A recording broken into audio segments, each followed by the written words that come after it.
Halo sahabat kebenaran, jumpa lagi dengan saya Hasan Karman, host Anda dalam acara Belilah Kebenaran dan Jangan Menjualnya, yang kami tayangkan secara live melalui Facebook dengan narasumber kita, Dr. Suhanto Liao. Apa kabar, Dr. Liao? Kabar baik, selalu baik, puji Tuhan. Amin, amin. Sore hari ini kami akan membawakan satu topik yang bagi orang Kristen masih selalu menjadi suatu pembahasan yang tidak selesai-selesai. Tetapi kami harap Dr. Liao pada sore hari ini dapat menuntaskan penjelasannya kepada Anda, yaitu mengenai apa hubungannya baptisan dengan keselamatan. Apakah baptisan itu ada efek terhadap keselamatan? Kira-kira begitu. Nah, Facebook ini ditayangkan setiap hari Minggu dan kita memulai jadwal yang baru yaitu pukul 3 sore. Ya. 3 sore, jadi Anda boleh share Facebook yang akan disiarkan ini, linknya silakan kepada teman-teman. Dan Anda juga bisa berinteraktif, bertanya, komentar melalui Facebook ini, sehingga nanti kami bisa membacanya. Saya ada iPad di sini, kami akan berusaha menjawab pertanyaan Anda jika itu memungkinkan. Saya kira itu mungkin awal dari pengantar saya, dan mari kita sekarang menyapa Dr. Suhanto Liao. Apa kabar, Dr. Liao? Tadi sudah ngomong baik ya? Iya. Apakah sudah siap kita membahas soal baptisan dengan keselamatan? Oke. Baik, Ya. Waktu selanjutnya saya serahkan kepada Anda, silakan. Iya. Teman-teman pencinta kebenaran sekalian, mengenai masalah baptisan dan keselamatan ini, memang seperti tadi Pak Hasan Karman berkata bahwa sudah dibahas lama sekali dan nggak selesai-selesai. Dan banyak orang anggap sepele. Sebenarnya ini bukan hal sepele. Banyak orang tanya kepada saya, apa beda sesat dengan salah? Oke. Sesat itu adalah jikalau kesalahan itu mempengaruhi orang nggak masuk surga. Nah, itu sesat. Kalau salah, dia tidak mempengaruhi orang ke surga. Saya kasih contoh, kalau kesalahan pengajaran yang menyangkut keselamatan, kalau salah, itu bisa sesat. Ya kalau misalnya kita berkata bahwa wanita tidak menjadi gembala, kemudian ada yang mengangkat wanita jadi gembala, ini salah, tapi belum sesat. Nah jadi kita harus dapat membedakan antara sesat dan salah.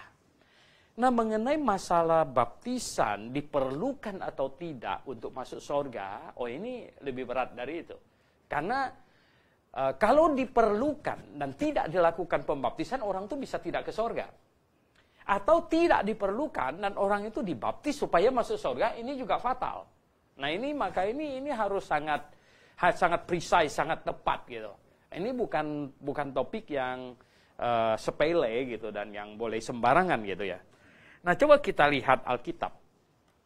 Begini.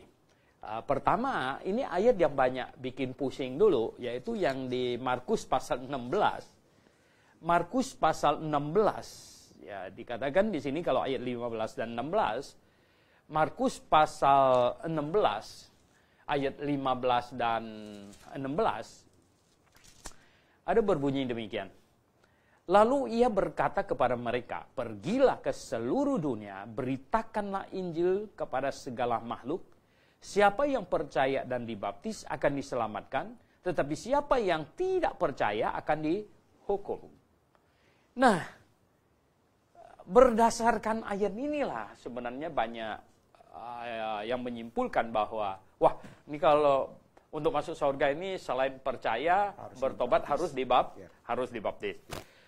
Tetapi kalau kita lihat di Efesus pasal 2, kita lihat Efesus pasal 2 di situ ya. Efesus pasal 2 ayat 8 dan 9, ya Efesus pasal 2 ayat 8 dan 9 katanya begini. Sebab karena kasih karunia kamu diselamatkan oleh iman. Itu bukan hasil usahamu, tetapi pemberian Allah.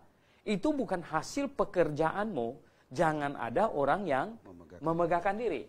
Nah, melalui dua ayat ini, sebenarnya wajar sekali kalau timbul pertanyaan. Ini kalau gitu bagaimana ini? Karena kalau menurut Efesus pasal 2, berarti orang diselamatkan hanya karena iman. Ya, karena iman. Nah, sedangkan bagaimana dengan yang tadi kita baca di Markus pasal 16 tadi itu? Percaya dan dibaptis akan selamat. Nah, para sahabat pencinta kebenaran, sebenarnya kita berkata begini. Kalau menafsirkan Alkitab, tidak mensinkronkan dia seluruh ayat yang ada di dalam Alkitab, ini bisa kacau. Karena gini, salah satu syarat menafsir Alkitab dengan benar, salah satunya, itu adalah bahwa semua ayat Alkitab harus sinkron. Tidak boleh ada yang saling bertentangan. Walau satu ayat, begitu. Tidak boleh saling bertentangan. Nah, jadi itu the rule of thumb-nya. Ya, artinya rule bertentangan. Nah, rule yang kedua, artinya begini. Rule yang kedua yang harus dipegang dulu adalah apa? Jikalau di satu bagian Alkitab, hal itu tidak jelas, maka kita perlu cari tahu di bagian lain, gitu. Ada penjelasannya, sehingga, oh, ini jadi terang. Saya kasih contoh begini. Ada banyak hal yang di Perjanjian Lama secara umum dikatakan. Contoh yang paling simpel sekali adalah ikan yang menelan Yunus itu di kitab Yunus tidak dikatakan ikan apa. Ya, di situ hanya dikatakan ikan besar. Bahasa Ibraninya dak gadol. Nah, orang bertanya-tanya, jadi ikan apa yang menelan Yunus? Ikan besar kan ada banyak. Ikan besar banyak sekali. Tetapi kemudian di Injil Matius pasal 12, ini jadi jelas gitu. Jadi jelas sekali. Karena apa? Di Injil Matius pasal yang ke-12 di ayat 40, yang Tuhan Yesus sendiri yang mengatakan seperti Yunus tinggal di dalam perut ikan 3 hari 3 malam. Nah, ikan di sini yang di Injil Matius ini, Tuhan Yesus pakai bahasa Yunani itu bilang ketos. Nah, ketos ini bahasa Yunani untuk ikan paus. Jadi sekarang kan di dunia ada ketologi. Ketologi itu artinya yang mempelajari ikan paus. Itu ketologi. Jadi gini, apa yang tidak jelas di kitab Yunus menjadi jelas di Injil Matius. Nah, jadi pola ini selalu harus kita perhatikan. Apa yang tidak jelas di satu tempat, di tempat yang lain kita dapatkan ada kejelasannya yang lebih mantap. Nah, jadi ini akhirnya kita lihat di dalam hal masalah keselamatan dan baptisan. Nah, dan saya selalu katakan lagi, satu hal yang perlu diperhatikan adalah selain tadi ini bahwa cocok semua ayat Alkitab, tentu cocok dengan akal sehat. Ya, jadi akal sehat ini harus dipertimbangkan. Karena apa? Ya tentu Alkitab ini harus ditelaah dengan akal sehat gitu. Ya kalau akal nggak sehat ya udah pusing-pusing ya jelas kacau gitu. Nah, akal sehat. Jadi ayat Alkitabnya harus cocok semua satu dengan yang lain. Kalau satu tempat tidak jelas, maka di tempat yang lain pasti ada penjelasannya gitu. Dan kemudian penjelasannya tentu harus dengan akal sehat. Nah, inilah yang Tuhan berikan kepada manusia. Ini, kalau Tuhan kasih Alkitab kepada kita dan tidak berikan kita akal sehat, ini nggak bisa diapa-apakan gitu, nggak bisa ditelaah. Ya toh? Nah, kalau memberikan kita akal sehat yang bisa berpikir dengan bagus dan tidak ada Alkitab juga tidak bisa bikin apa-apa, nggak bisa ketemu kebenaran. Nah, oleh sebab itu kita cari semuanya di dalam Alkitab. Kemudian kita bandingkan gini. Ya, di dalam Efesus pasal 1 lagi, kita lihat lagi di Efesus pasal 1 ya. Di Efesus pasal 1 ya. Kapan Roh Kudus masuk ke dalam hati orang? Ya, kapan seseorang dimeteraikan dengan Roh Kudus? Di Efesus pasal 1 di ayat 13 ada dikatakan demikian ya. Ya, 13, dan di dalam Dia kamu juga, karena kamu telah mendengar firman kebenaran, yaitu Injil keselamatanmu, di dalam Dia kamu juga ketika apa? Kamu percaya. Jadi ketika kamu percaya, dimeteraikan dengan Roh Kudus yang dijanjikannya itu. Nah, tidak ada sedikit pun di sini menyinggung baptisan. Ya toh? Dan juga yang pasal 2 tadi ayat 8-9 tidak menyinggung sedikit pun tentang baptisan. Nah, Kemudian kalau kita lihat Petrus yang berkhotbah lagi, ya Petrus berkhotbah. Ini juga yang banyak dikutip orang di ayat yang ke-38 di situ dikatakan, ya toh. Nah, di ayat yang 38 di situ dengan Petrus berkata kepada mereka, bertobatlah dan hendaklah kamu masing-masing memberi dirimu dibaptis dalam nama Yesus Kristus untuk pengampunan dosamu, maka kamu akan menerima karunia Roh Kudus. Nah, seolah-olah di sini diperlukan apa? Baptisan gitu. Tetapi yang di tempat lain lagi Petrus berkata tidak ada tambah baptisan gitu, hanya bertobatlah supaya kamu diampuni gitu. Nah, jadi ini bagaimana kan? Oke. Kalau gitu kita perlu menarik sebuah kesimpulan. Kesimpulannya begini. Kesimpulan ini harus kita tarik dan satu hal lagi yang kita harus camkan sebelum kesimpulan itu kita buat adalah begini. Jalan keselamatan dari Tuhan itu bukan hanya mau menyelamatkan orang perjanjian baru. Termasuk menyelamatkan orang perjanjian lama. Artinya gini, sejak Adam dan Hawa jatuh dalam dosa, keselamatan dari Tuhan itu bukan tidak meliputi Adam dan Hawa. Itu berarti keselamatan yang dari Tuhan, itu dari Adam dan Hawa sampai manusia yang terakhir. Nah, jalan keselamatannya yang menyelamatkan manusia yang sudah jatuh dalam dosa, dari Adam sampai manusia terakhir, ini mestinya satu jalan gitu. Dan tidak mungkin 2, 3, 4, 5 jalan. Gitu. Tuhan tidak berkepentingan bikin 2 jalan ke sorga. Apalagi 3, 4, 5, 6. Nah, jadi satu jalan ke sorga. Satu jalan ke sorga itu apa? Sebenarnya Tuhan Yesus sudah menjawabnya. Yohanes pasal 14 ayat 6. Akulah jalan dan kebenaran dan hidup. Tidak ada seorang pun sampai kepada Bapa kalau tidak melalui aku. Jadi Yesus Kristus ini jalan keselamatan. Nah, jalan keselamatan itu bukan perjanjian baru aja loh. Berarti jalan keselamatan termasuk di perjanjian lama juga. Perjanjian lama. Nah, jalan keselamatan perjanjian. Loh, banyak orang berkata begini, lah Adam dan Hawa dan Musa segala macam, Yesus belum lahir, bagaimana hubungannya? Nah, sebenarnya sejak Adam jatuh dalam dosa, Allah sudah janji, Tuhan sudah janji mau kirim juru selamat. Nah, juru selamatnya belum datang. Juru selamat, tapi ini akan datang. Akan datang dan karena gini, dosa tidak dapat dihapuskan dengan cara apapun kecuali dosa itu dihukum. Baru selesai. Nah, itulah sebabnya jalan untuk masuk surga adalah dosa diselesaikan. Nah, dosa diselesaikan dengan penghukuman. Itulah sebabnya langsung Allah janji kirim juru selamat yang akan dihukumkan untuk menggantikan manusia. Nah, jadi gini, sebenarnya keselamatan bagi Adam dan Hawa itu sangat simpel saat itu. Yaitu hanya mengaku diri berdosa dan menyesal, ini namanya bertobat. Dan percaya kepada juru selamat yang akan datang. Masih jauh di depan. Iman sederhana itu. Iya betul, sesederhana itulah. Jadi mereka hanya, ya udah ngaku saya berdosa kok, saya menyesal kok. Dan kemudian percaya juru selamat akan datang dan akan dihukumkan menggantikannya.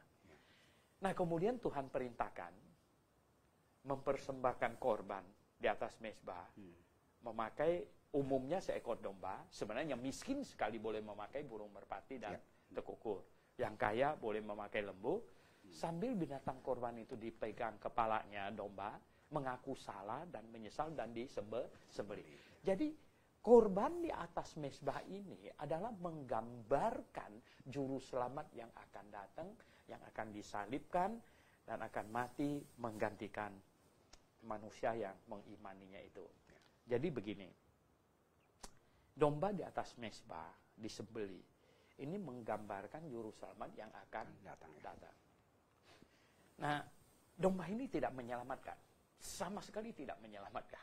Tidak ada domba yang klaim dia berjasa. Tidak boleh. Domba ini tidak. Domba ini hanyalah sebuah simbol. Simbol bahwa orang itu percaya. Ya, toh? Bisa nggak dia mempersembahkan dengan tidak percaya? Bisa. Ya, toh?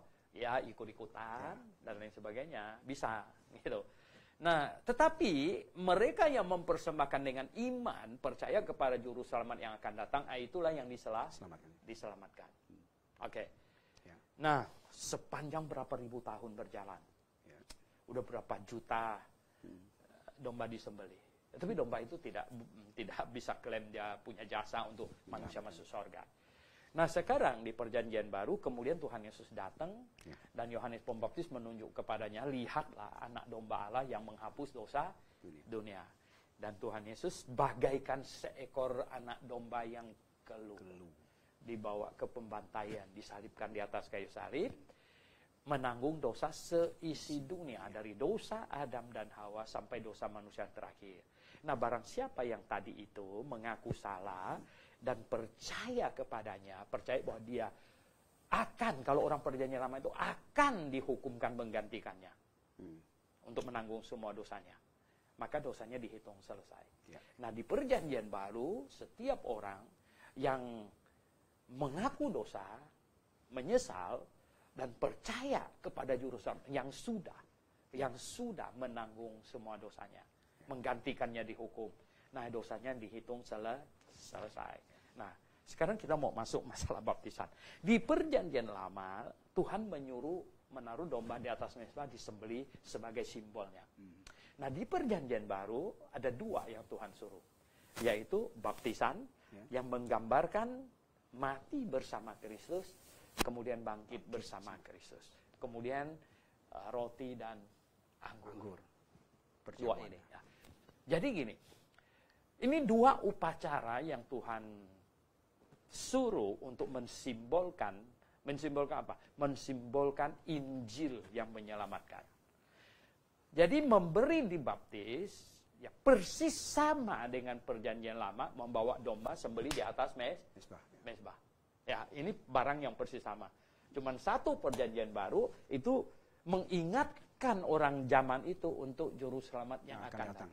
Sedangkan baptisan sebenarnya mengingatkan kepada juru selamat yang sudah datang. Nah jadi gini, sebagaimana tidak ada satu ekor domba pun berjasa membawa orang ke surga, demikian juga tidak ada satu baptisan pun yang membuat orang masuk surga. Ya tidak ada. Tidak ada. Nah, lalu mengapa ada ayat seperti yang kita baca, percaya dan dibaptis akan selamat? Ya karena begini, karena baptisan mirip dengan domba. Kalau orang perjanjian lama percaya, kalau dia ngomong aja, percaya, saya juga percaya, tapi dia nggak mau melakukan ini korban domba itu, ngapanya yang percaya? Ya toh, kan tidak ada simbolnya gitu. Sama dengan di perjanjian baru, kalau kamu percaya, maka memberi diri dibaptis. Itu benar, gitu. Sangat benar gitu. Ya itulah tandanya kamu percaya. Tapi itu tanda percaya, tandanya tidak diselamatkan oleh tanda gitu. Tapi tanda itu perlu nggak? Tanda itu perlu untuk visualisasi, untuk orang melihat. Tanda itu perlu untuk kesaksian gitu loh. Nah, orang perjanjian lama, ketika Nuh setelah 11 bulan terkatung-katung dan kapalnya mendarat di Gunung Ararat, kemudian Nuh keluar dari kapalnya. Hal nomor satu yang pertama kali Nuh lakukan itu apa? Membangun sebuah mezbah dan mempersembahkan seekor binatang korban. Ini tanda imannya. Tapi domba itu nggak menyelamatkannya. Gitu. Nah sama dengan semua orang yang Tuhan Yesus suruh dia, pergilah beritakan Injil, barang siapa yang percaya dan dibaptis, artinya apa? Dia percaya dan dia memperlihatkan tanda dia percaya dibaptis gitu. Nah, tetapi baptisan itu sendiri tidak menyelamatkan. Jadi iman tanpa dinyatakan ya sama juga seperti bohong. Gitu. Tetapi misalnya kalau dia tidak ada kesempatan untuk menyatakan, salah satu contoh yang sebenarnya Tuhan Yesus sudah paparkan, yaitu penjahat yang di sampingnya. Kan tentu mustahil lagi suruh turun untuk dibaptis. Dan banyak orang misalnya yang sedang sekarat di rumah sakit baru bertobat. Kan tidak ada guna lagi kita bawa dia keluar dibaptis lagi gitu. Tidak bisa gitu. Nah, jadi gini, tidak ada baptisan yang diperlukan untuk orang masuk surga. Tetapi ketika kalau kamu percaya dalam keadaan sehat walafiat seperti begini, ya untuk memperlihatkan kamu percaya, ya tentu harus dibaptis. Nah, ini harus sangat clear gitu. Terlebih lagi yang tadi kita baca itu Efesus pasal 2 ayat 8 dan 9, kan di situ sudah sangat jelas sekali dikatakan apa katanya. Dikatakan di sini karena kasih karunia kamu diselamatkan oleh iman. Itu bukan hasil usahamu tetapi pemberian. Itu bukan hasil pekerjaanmu, jangan ada orang. Jadi gini, baptisan itu pekerjaan. Ya, sembeli domba segala macam, bikin mesbah juga pekerjaan. Lah, bagaimana mungkin ini pekerjaan diperlukan, ya, pekerjaan dari seorang pendeta kalau sekarang bilang atau gembala ya toh, diperlukan untuk orang itu supaya bisa masuk surga. Walah, ini nggak ada di Alkitab, tidak ada katakan demikian. Jadi jangan bikin Alkitab kacau balau. Kemudian lagi gini, secara akal sehat. Secara akal sehat, bagaimana mungkin diperlukan pertolongan seorang pendeta baru seseorang itu bisa masuk surga? Ya kan?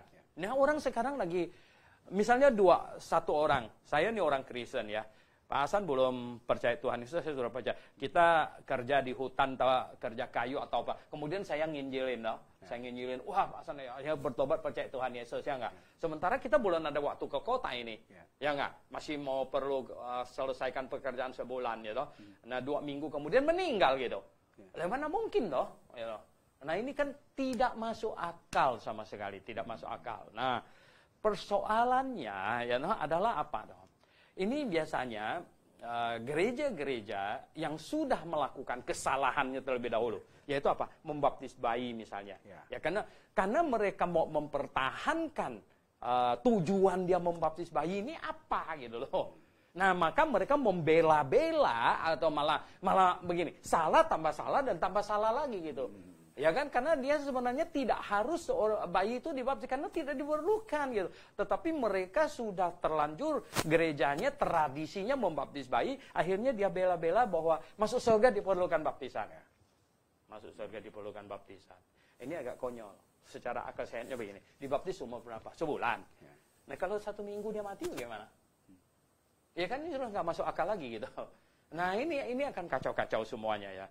Dan lagi misalnya gini, saya katakan tempo hari ada satu ibu telepon saya marah-marah dari Manado, tetapi dia sudah meninggal ya. Dia meninggal tapi dia akhirnya sudah ngerti kebenaran. Nah, dia marah-marah saya bilang, ibu, saya bilang, kalau diperlukan baptisan untuk masuk surga, saya bilang, selain tidak ada ayatnya yang mendukung itu tidak masuk akal. Mengapa? Karena begini saya bilang, misalnya ada satu bapak, dia bertobat percaya Tuhan Yesus. Dia datang kepada gembalanya. Pak Gembala, saya minta dibaptis ini. Dia bilang, saya sudah bertobat sungguh-sungguh, sudah percaya. Gembalanya bilang apa? Lah, saya sudah terlanjur beli tiket ini. Mau ke Jakarta. Berapa lama Pak Pendeta? 3 minggu. Oke, nanti pulang saya baptis ya. Sementara gembalanya 3 minggu di Jakarta, dia baru 1 minggu, dia out dia. Dia mati. Saya bilang, dia pergi kemana kalau sudah begini ini? Ya, oke lah saya bilang, saya kasih contoh kedua lagi. Ada anak muda nih. Hari Minggu misalnya ada KKR, dia maju ke depan nangis, orang-orang bertobat percaya Tuhan Yesus. Dia bilang gembalanya, saya minta dibaptis. Oke, Pak Gembalanya, minggu depan kau dibaptis ya. Malam Minggu dia ngebut naik motor, nggak pakai helm, tabrakan mati. Saya bilang, ini dia kemana ini? Nah, jadi tidak masuk akal, ya, tidak masuk akal. Nah, oleh sebab itu, ya. Kita ini adalah kelompok yang selalu ingin menjelaskan Alkitab dengan baik. Tidak bermaksud untuk memusuhi siapapun. Ya. Tidak bermaksud untuk menjelekkan gereja manapun. Hanya bermaksud, bertujuan supaya kebenaran diluruskan, ditegakkan. Sebab apa? Ini sangat bahaya. Sangat bahaya kenapa? Seperti dia bilang, kalau memang diperlukan baptisan dan kita tidak melakukan, ini kan fatal. Dan kalau memang tidak perlu baptisan dan kita lakukan, maksa supaya itu juga fatal gitu. Bikin aturan sendiri. Iya, jadi tidak sesuai dengan Alkitab. Makanya saya bilang, banyak gereja menjerumuskan orang ke neraka. Kenapa? Coba bayangkan. Dulu saya pernah diajak besuk seorang ibu dokter ya, di rumah sakit MMC di sana. Ini kanker payudara terminate. Saya sampai di samping tempat tidurnya, saya tanya, ibu tahu sakitnya? Tahu Pak Pendeta. Dia bilang, saya bilang, ibu masih bisa bertahan berapa lama? Dia bilang, 3 minggu Pak, kurang lebih. Saya akan out katanya. Wah, 2 atau 3 minggu gitu. Terus apa? Saya bilang, ibu sudah siap belum? Sudah, saya sudah siap. Saya tanya, boleh saya tahu nggak alasannya siap? Kan saya sudah dibaptis oleh pendeta yang sangat terkenal katanya. Lah, saya dengar begitu. Dia mau masuk surga mengandalkan baptisan pendeta yang sangat terkenal. Waduh, salah percaya. Salah iman ini. Salah iman. Oh ya, salah iman jelas. Nah, saya waktu itu kaget sekali dan saya bilang, Ibu, ya menurut yang saya tahu dari Alkitab, itu bukan alasan masuk surga yang sesuai dengan Alkitab. Boleh saya jelaskan, Ibu? Oh, dia nggak mau dijelaskan. Karena dia pegang ini, teguh ini. Pendeta yang membaptiskan dia mungkin sangat meyakinkan dia bahwa kamu pasti masuk surga. Karena saya sudah baptis kamu. Oh, ini celaka. Akhirnya dia check out. Oh ya, check out ya. Dengan iman yang keliru, salah. Yang keliru. Nah, inilah makanya. Saya kira mungkin cukup, Dr. Liao ya, penjelasan cukup. ini. Kita sudah memakan kurang lebih 25 menit dengan topik yang sebenarnya sangat berat ya. Dan di Facebook ini juga sudah ada yang interaktif. Ada 2 pertanyaan yang muncul sebenarnya. Kalau kita simak baik-baik, sebenarnya ini sudah dijelaskan ya. Tapi nggak apa-apa. Saya mungkin minta Dr. Liao mempertegas saja. Ini dari Imade Sulandinata. Bagaimana hubungan antara pengorbanan domba di perjanjian lama dengan perjamuan Tuhan di perjanjian baru. Jadi apa hubungan korban domba di PL dengan perjamuan Tuhan di PB? Domba yang di atas mezbah menggambarkan sang juru selamat, ya, menggambarkan sang juru selamat yang dibunuh, ya, dijatuhin hukuman untuk menanggung dosa manusia. Nah, di perjanjian baru Tuhan bilang roti ini dipecah, ya, itu persis menggambarkan badannya yang dicabik-cabik dan anggur yang tertuang menggambarkan darahnya. Jadi ini yang satu ke depan, yang satu ke belakang, begitu. Baik, Dr. Liao, kita break sebentar karena ada iklan yang akan kita tayang sebentar. Jangan kemana-mana, pemirsa. Kita akan kembali lagi.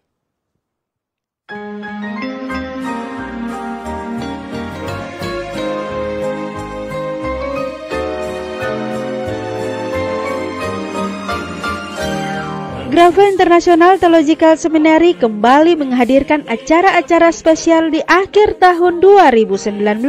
Pada tanggal 9 November, seminar tentang keluarga oleh Dr. Liao. Pada tanggal 18 sampai 23 November akan ada Kongres Kristen Fundamentalis, akan hadir kurang lebih 60 hamba Tuhan se-Indonesia dalam acara ini. Dan pada tanggal 8 Desember pukul 14 waktu Indonesia Barat, seminar tentang kelahiran dan kematian Yesus Kristus. Yang menjadi pertanyaan, apakah benar Yesus Kristus lahir di bulan Desember? Atau Yesus Kristus mati pada hari Jumat? Pada tanggal 23 sampai 27 Desember akan ada acara blok kelas 3 doktrin dasar, yaitu doktrin keselamatan, doktrin gereja, dan doktrin Alkitab. Tahukah Anda, akhir-akhir ini banyak orang Kristen yang tidak mau mencari kebenaran Alkitab yang sesungguhnya. Ujilah pengajaran Anda apakah sesuai dengan Alkitab.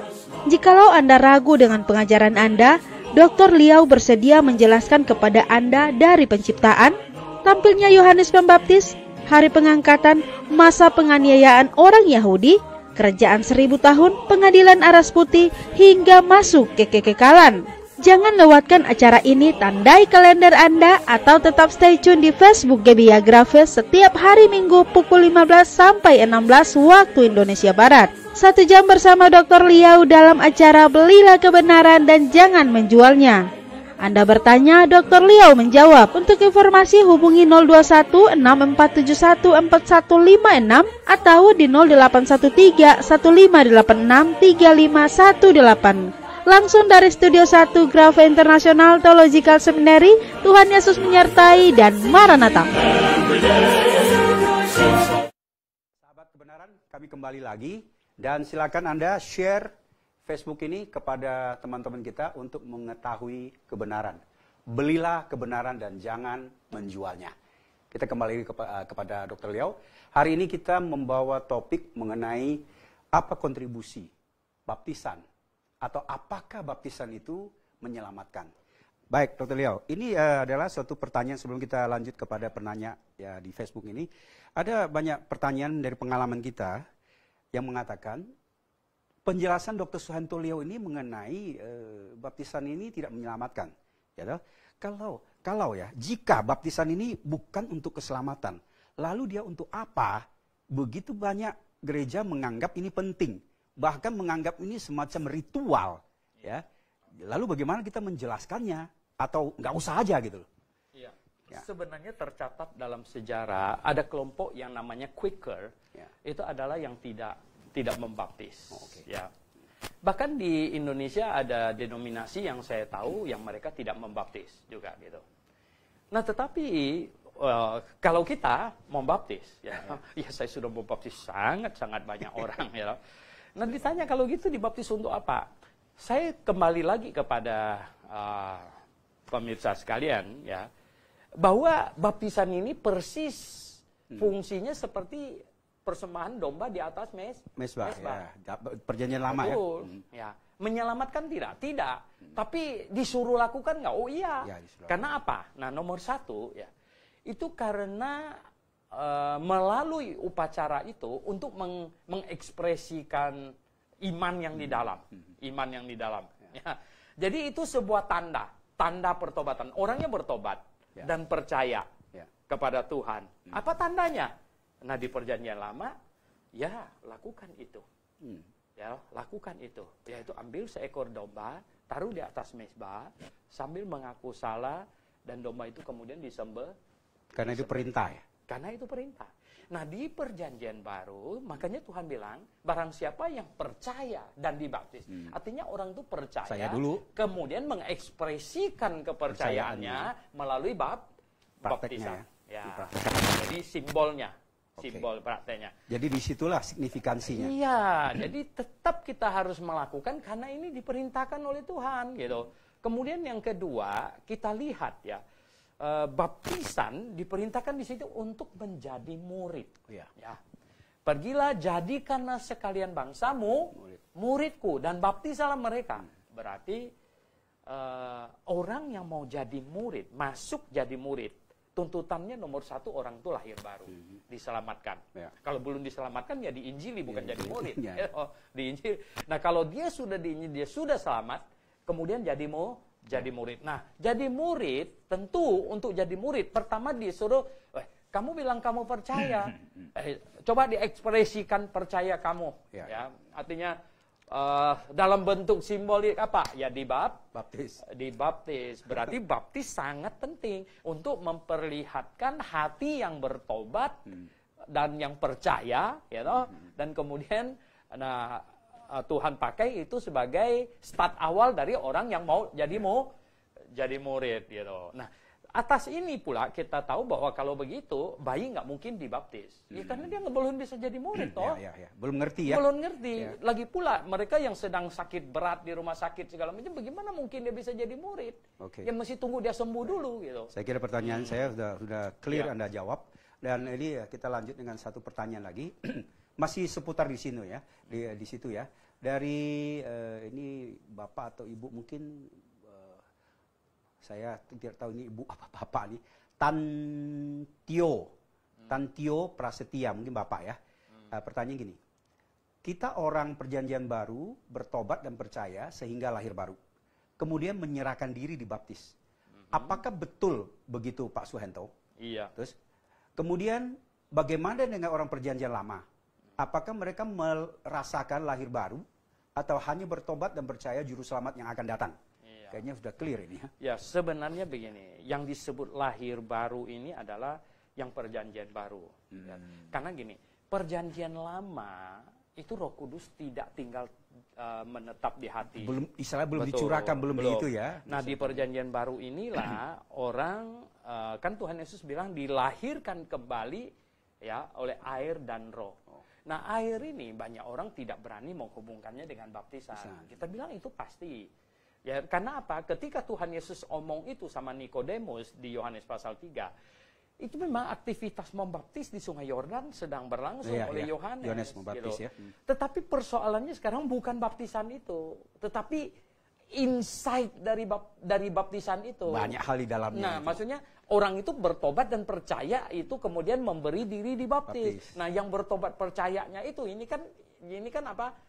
Bagian dalamnya, sedangkan dibaptis itu adalah show off keluarnya gitu. Nah, sebenarnya itu, dan kemudian karena roh itu ada apanya? Roh itu artinya itu yang sesuai dengan tadi Efesus pasal 1 ayat 13, Roh Kudus masuk ke dalam hati seseorang. Jadi gini, orang itu bertobat dan percaya, ya loh, dan diperlihatkan melalui baptisan. Kemudian Roh Kudus masuk ke dalam hati. Inilah lahir baru. Jadi implisit di perjanjian baru ya.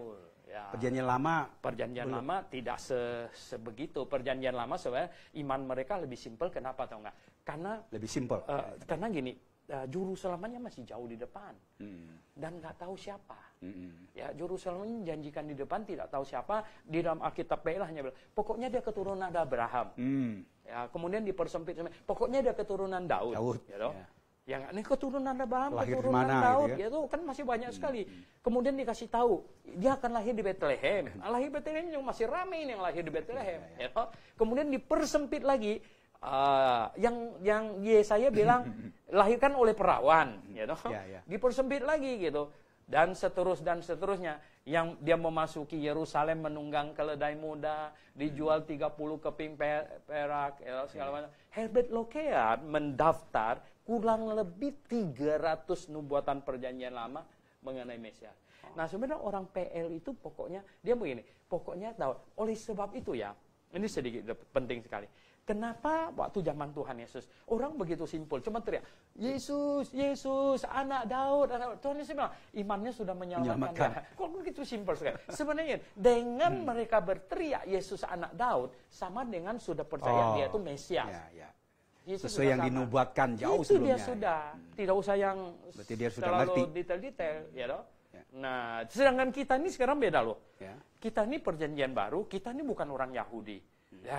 Kalau kita masuk ke sebuah suku, kita menjelaskan Yesus, dia kan bingung-bingung siapa dan lain sebagainya. Nah, ini perlu penjelasan yang jauh-jauh lebih detail. Saya sering umpamakannya lebih pemikiran simpel gini. Orang Yahudi itu sebenarnya mereka seperti sebuah rumah yang sudah pasang instalasinya.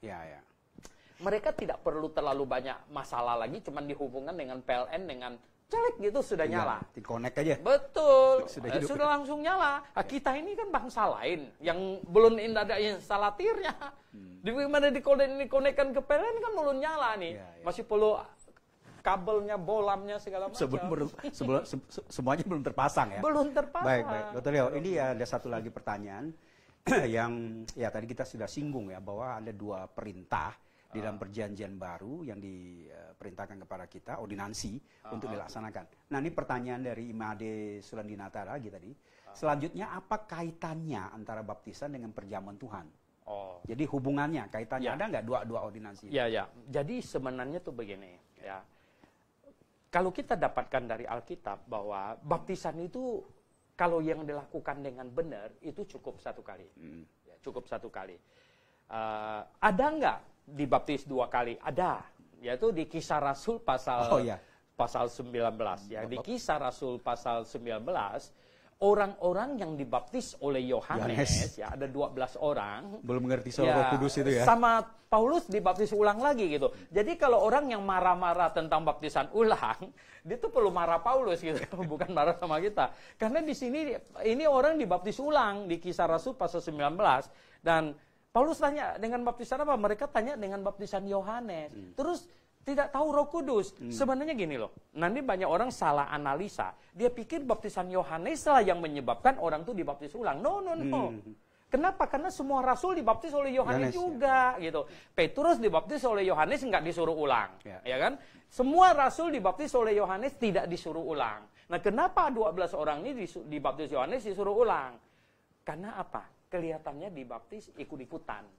Jadi belum ngerti kebenaran. Ikut-ikutan. Nah, kenapa? Karena ketika Rasul Paulus ngomong soal Roh Kudus, jawab mereka apa? Kami belum pernah dengar tentang Roh Kudus, katanya.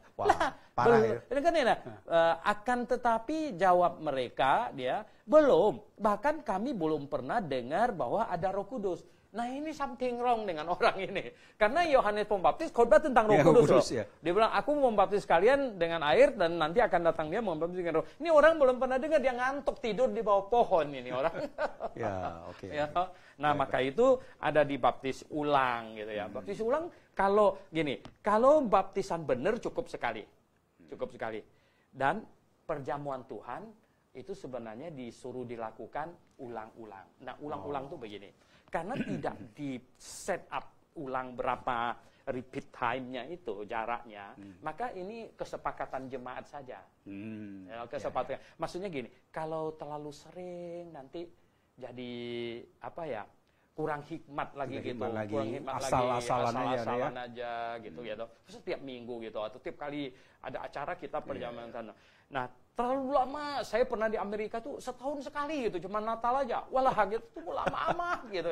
Nah, di gereja kita bikin 2 bulan sekali. 2 bulan sekali. Ya, jadi itu artinya aja ya. diulang-ulang, itu kesepakatan jemaat aja. Gitu. Karena memang tidak diperintahkan harus berapa sekali ya. Itu. Baik. Oke. Ya. Sekarang saya lanjut satu hal lagi yang mungkin sangat penting juga, Dr. Liao. Kita tahu bahwa sekarang berkembang begitu banyak denominasi, aliran gereja ya. Dan sudah bukan rahasia, cara mereka membaptis aneh-aneh. Ada banyak cara. Aneh-anehnya sih saya tanda kutip lah. Bagi mereka nggak aneh, bagi saya sih aneh. Nah, di Alkitab kita tahu itu hanya diselamkan dalam air ya. Nah, berapa banyak sih sebenarnya cara atau jenisnya itu yang benar itu? Kalau kita lihat dulu di Roma pasal 6, Roma pasal 6 tuh begini. Kalau kita baca Roma pasal 6, Roma pasal 6 ayat 3 dan 4, Roma pasal 6 ayat 3 dan 4, atau tidak tahukah kamu bahwa kita semua yang telah dibaptis dalam Kristus telah dibaptis dalam kematiannya. Dengan demikian kita telah dikuburkan bersama-sama dengan Dia oleh baptisan dalam kematian, supaya sama seperti Kristus telah dibangkitkan dari antara orang mati oleh kemuliaan Bapa, demikian juga kita akan hidup dalam hidup yang baru. Jadi gini, di sini Rasul Paulus kasih gambaran kepada jemaat Roma bahwa baptisan itu adalah menggambarkan mati dan dikuburkan bersama Kristus, dengan iman nanti akan bangkit bersama Kristus. Dan kita tahu bahwa Yohanes Pembaptis membaptis orang di Sungai Yordan. Dan kemudian murid-murid Tuhan Yesus juga membaptis orang di Sungai Yordan. Nah, berarti ini diperlukan air yang cukup. Ya kalau misalnya hanya diperlukan semangkok air, wah itu di mana saja bisa dapat. Kenapa masih ke Sungai Yordan? Nah, karena di Sungai Yordan airnya cukup ya. Sida-sida itu juga kepada Filipus bilang, lihatlah di sini ada airnya. Apa halangannya bagi aku dibaptis? Kan berarti airnya cukup. Makanya mati dikuburkan bersama Kristus, berarti masuk ke dalam dengan iman nanti ini akan bangkit bersama Kristus. Jadi yang benar itu harus masuk ke dalam air, kemudian ditarik bangun. Nah, mengenai airnya masih di Sungai Yordan, ini nggak benar. Ya, kenapa nggak benar? Karena gini, Paulus sendiri nggak dibaptis di Sungai Yordan. Paulus dibaptis di kota Damsyik. Jadi bukan mensakralkan lokasi atau tempat sesuatu. Pentingnya ada air yang cukup untuk menguburkannya. Orang Korintus jelas dibaptis di Korintus. Orang Efesus dibaptis di Efesus. Mereka tidak pergi ke Sungai Yordan, padahal nggak terlalu jauh sih. Termasuk juga orang Sida-sida yang dalam perjalanan dengan Filipus itu. Itu sudah nggak ada Sungai Yordan lagi. Nggak, seandainya memang nggak ada air itu di dalam kereta kan dia pasti bawa air minum ya. Betul. Dia bawa air minum ya, boleh nggak? Betul, nggak bisa. Ternyata tidak, ya kan? Ternyata sampai di tempat yang ada airnya. Berarti dia ngerti. Nah, berarti ini harus masuk ke dalam air. Gitu. Tidak harus di Sungai Yordan, gitu. Di mana saja. Nah, kemudian ada yang tadi itu macam-macam itu. Waduh. Jenis-jenisnya. Nah, ada yang ditetesin air, jidatnya aja gitu ya. Kibar bendera. Kibar bendera. Gitu. Apalagi ya. Nah, ini ya. Nah, kalau kita lihat ya sebenarnya tuh begini. Baru tadi pagi ya ada di grup WA tuh ada teman yang bilang, kita ini back to the Bible. Saya bilang, ini mah cuma slogan doang gitu. Ya kenapa? Kalau mau back to the Bible, lah kita udah kasih tahu tuh salah, bayi tidak boleh dibaptis misalnya, tapi dia back to the Bible jalan terus gitu. Baptis bayinya jalan terus gitu. Tapi mau back to the Bible gimana? Saya bilang, we are already standing on the Bible. Not mau back to the Bible. Tahun lalu mau back to the Bible. Sekarang mau back to the Bible. Pantasnya nggak pernah tiba. Gitu. Kalau kita mau masih apa? Standing on the Bible. Ya. Begitu. Oke. Berarti soal cara jenis itu, yang lain-lain itu bukan pengajaran kitab. Ya, yang Alkitab ajarkan memang harus masuk ke dalam air. Nggak ada cara lain. Tidak ada cara lain. Kalau modifikasi gitu, boleh nggak? Seperti saya maksud. Ya kita bilang tidak alkitabiah ya. Tidak alkitabiah ya. Tidak sesuai ya. Tidak sesuai dengan yang Alkitab perintahkan gitu. Ya, inovasi sendiri. Ya. Oke. Itu kan yang kibar bendera itu kan didirikan oleh Angkatan Laut Inggris. Ya. Ya, jadi konsep kemanusiaan dan latar belakang Betul. si pendiri itu yang Betul. dimasukkan itu udah nggak benar ya.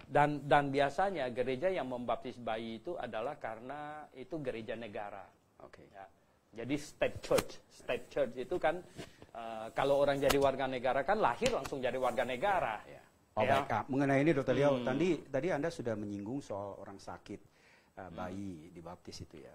Nah, saya ingin Anda menajamkan masalah membaptis orang yang sedang terbaring sakit dan bayi yang baru berumur mungkin beberapa minggu ya. Iya. Terus sebenarnya mana yang lebih penting, membaptis orang yang sedang sakit itu atau bayi itu atau memberitakan Injil yang menyelamatkan dia? Di mana itu? Nah, sekarang begini.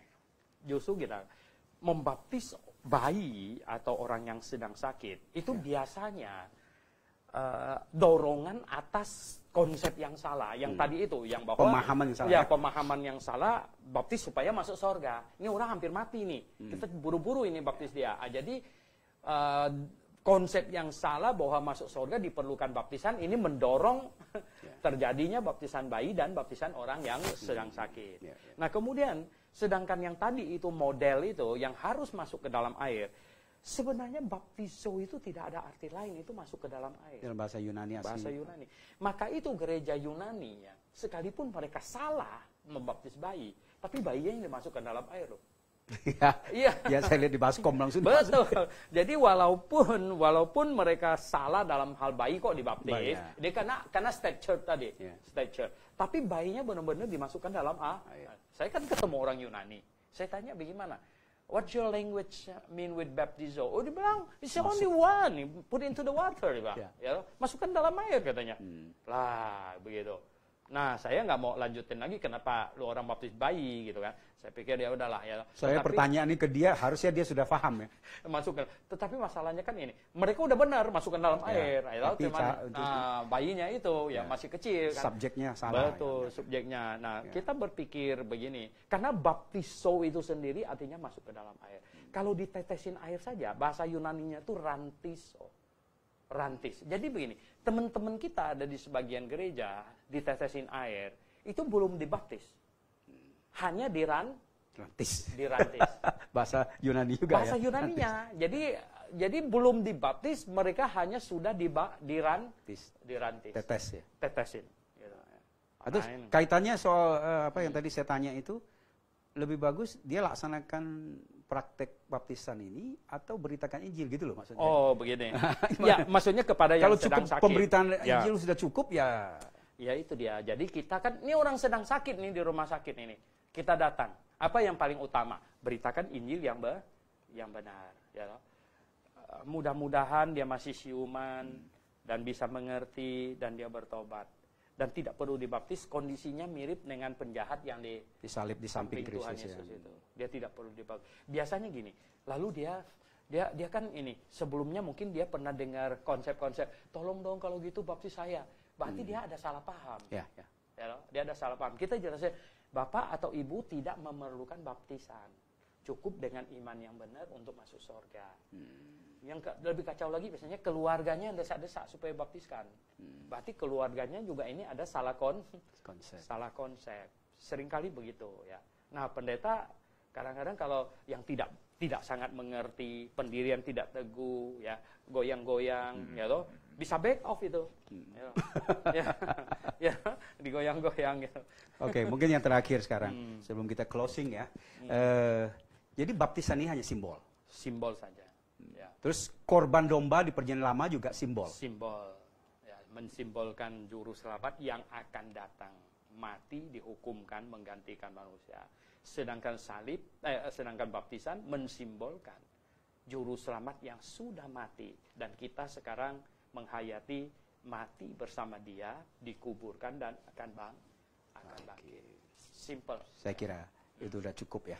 Oke, Dr. Liao, sebelum kita tutup, mungkin ada lagi yang perlu Anda tegaskan di dalam topik kita hari ini. Ada pertanyaan Pak Marpaung ya. Mana? Coba.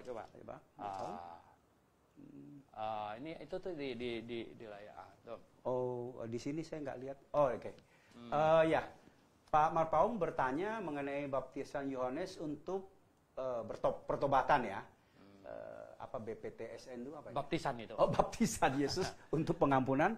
Ya, Bapak bisa lihat di layar ya. Disingkat karena. Ya. Ya. Oke, gimana tuh? Kelihatannya gini. Yang kan dikatakan di situ, ini kelihatannya mengutip yang Kisah Rasul 2 ini, ya Kisah Rasul 2 ya, yang 38 ya know? Bertobatlah dan hendaklah kamu masing-masing memberi dirimu dibaptis dalam nama Yesus Kristus untuk pengampunan dosamu, maka kamu akan menerima karunia Roh Kudus. Jadi sebenarnya baptisan Yohanes Pembaptis, banyak orang kan bertanya, Yohanes Pembaptis itu baptis atas nama siapa? Ya, jelas Yohanes diutus oleh Allah Jehovah. Maka dia membaptis ya atas nama Allah Jehovah gitu. Membaptis orang-orang yang bertobat dan percaya kepada Mesias yang dia beritakan gitu loh. Jadi banyak orang tidak paham sebenarnya Yohanes itu memberitakan siapa? Memberitakan Yesus. Ya loh, Yohanes memberitakan Yesus ya loh. Jadi ini makanya akhirnya kan murid-muridnya semuanya pergi ikut Yesus gitu. Dan Yohanes tidak marah ketika muridnya semuanya berpindah dari dia ikut Yesus. Malah dibilang aku harus makin berkurang, dia harus makin bertambah. Jadi Yohanes memberitakan Yesus. Jadi orang-orang yang dibaptis atas pengertian bertobat dan percaya kepada Yesus tidak usah dibaptis ulang lagi. Antara lain ya rasul-rasul semuanya itu. Sedangkan yang 12 itu yang kita temukan di Kisah Rasul pasal 19. Nah, itu yang tidak ngerti. Nah, jadi tidak ngerti. Sebenarnya baptisan Yohanes Pembaptis dengan baptisan Tuhan Yesus, artinya murid-murid Tuhan Yesus. Tuhan Yesus sendiri tidak pernah baptis. Murid-muridnya. Jadi baptisan Yohanes Pembaptis dengan baptisan yang dilaksanakan oleh rasul-rasul semuanya itu satu paket. Ya, banyak orang yang sengaja mau memisah. No. Ya, Matias yang menggantikan Yudas itu syaratnya adalah ikut sejak baptisan Yohanes. Jadi baptisan Yohanes dengan baptisan yang Tuhan Yesus perintahkan itu persis sama. Yang Yohanes itu diperintahkan oleh Allah Jehovah, ya sama lah Tuhan Yesus. No? Nah, sedangkan yang rasul-rasul pergilah jadikan sekalian bangsa muridku juga Tuhan Yesus yang perintahkan. Jadi di situ kaitannya soal baptisan yang di baptisan Yohanes yang ditanyakan Pak Marpaung tadi. Berarti baptisan Yohanes sama baptisan Tuhan Yesus kita bilang itu barang yang sama. Satu paket gitu. Jadi tidak dipisah-pisahkan. Karena yang disimbolkan sama. Makna simbolnya sama ya. Dan iman juga disuruh beriman kepada Yesus. Gitu. Nah, cuman ada sebagian orang yang memisah-misahkannya jadi kacau balau gitu. Oke. Kacau balau itu gini. Loh, kenapa rasul-rasul tidak dibaptis ulang kalau memang beda? Ya kan? Nggak bisa. Rasul-rasul semua dibaptis oleh Yohanes. Ya kalau beda tidak nyambung, mestinya mereka diulang. Artinya kalau baptisannya sudah benar, imannya sudah benar, itu sudah oke. Sudah oke. Kecuali kalau ada yang salah di dalam mengimani baptisan yang kacau itu, yang 12 orang itu. Sama dengan juga cara gereja-gereja sekarang atau orang Kristen yang sudah pernah dibaptis di gereja lain, tetapi dia nggak ngerti-ngerti ini. Ketika dia ngerti, dia menyerahkan diri untuk dibaptis ulang lagi, itu oke. Itu oke, karena itu persis ya. Itu yang benar ya. Itunya tadinya dia tidak mengerti apa ikut-ikutan gitu. Yang di Kisah Para Rasul ini sudah mencontohkan. Sebenarnya. Oke, saya kira udah cukup lah, Dr. Leo ya. 1 jam tak terasa kita sudah selesai. Sekarang saya minta closing statement untuk pesan kepada pemirsa kita sebelum kita tutup ya. Jadi pemirsa yang saya kasih dalam Tuhan Yesus Kristus ya, mengenai baptisan ini harus cermat, harus hati-hati. Ya. Alkitab dengan jelas berkata bahwa keselamatan itu hanyalah oleh iman. Tidak boleh ditambahkan dengan usaha manusia dalam bentuk apapun juga. Dan baptisan ini juga bentuk pekerjaan manusia. Ya, pekerjaan manusia itu tidak. Nah, jadi baptisan sebenarnya persis sama dengan domba di atas mezbah di Perjanjian Lama. Nah, tidak ada seekor domba pun yang membuat orang masuk surga. Demikian juga tidak ada satu baptisan pun yang menghantar orang masuk surga. Ini harus sangat-sangat clear. Ya, sangat-sangat clear. Nah, dengan pemahaman yang clear ini baru hal-hal yang lain bisa semakin ditata dengan rapi, dengan baik. Saya kira cukup ya. Baik, pemirsa dan sahabat kebenaran, Jika masih ada pertanyaan Anda yang belum muncul di Facebook atau belum dijawab, kami mohon maaf karena kita terbatas 1 jam.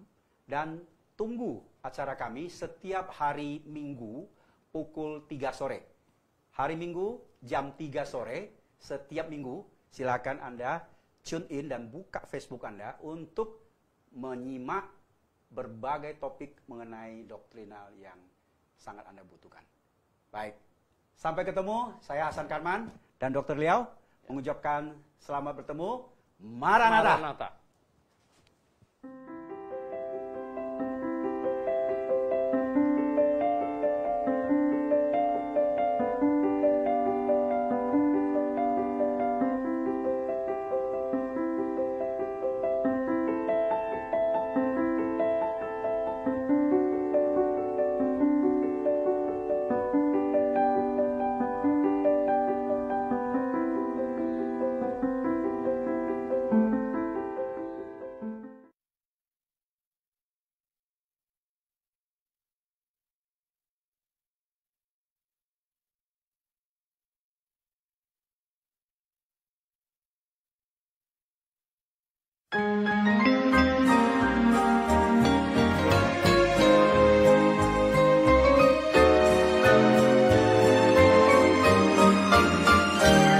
Grafe International Theological Seminary kembali menghadirkan acara-acara spesial di akhir tahun 2019. Pada tanggal 9 November, seminar tentang keluarga oleh Dr. Liao. Pada tanggal 18 sampai 23 November akan ada Kongres Kristen Fundamentalis, akan hadir kurang lebih 60 hamba Tuhan se-Indonesia dalam acara ini. Dan pada tanggal 8 Desember pukul 14 waktu Indonesia Barat menghadirkan acara-acara kelahiran dan kematian Yesus Kristus. Yang menjadi pertanyaan, apakah benar Yesus Kristus lahir di bulan Desember? Atau Yesus Kristus mati pada hari Jumat? Pada tanggal 23 sampai 27 Desember akan ada acara blok kelas 3 doktrin dasar, yaitu doktrin keselamatan, doktrin gereja, dan doktrin Alkitab. Tahukah Anda, akhir-akhir ini banyak orang Kristen yang tidak mau mencari kebenaran Alkitab yang sesungguhnya. Ujilah pengajaran Anda apakah sesuai dengan Alkitab. Jikalau Anda ragu dengan pengajaran Anda, Dr. Liao bersedia menjelaskan kepada Anda dari penciptaan, tampilnya Yohanes Pembaptis, hari pengangkatan, masa penganiayaan orang Yahudi, kerajaan 1000 tahun, pengadilan aras putih, hingga masuk ke kekekalan. Jangan lewatkan acara ini, tandai kalender Anda atau tetap stay tune di Facebook Gebiya Grafe setiap hari Minggu pukul 15 sampai 16 waktu Indonesia Barat. 1 jam bersama Dr. Liao dalam acara Belilah Kebenaran dan Jangan Menjualnya. Anda bertanya, Dr. Liao menjawab. Untuk informasi hubungi 021 6471 4156 atau di 0813 1586 3518. Langsung dari Studio 1 Grafe International Theological Seminary. Tuhan Yesus menyertai dan Maranatha.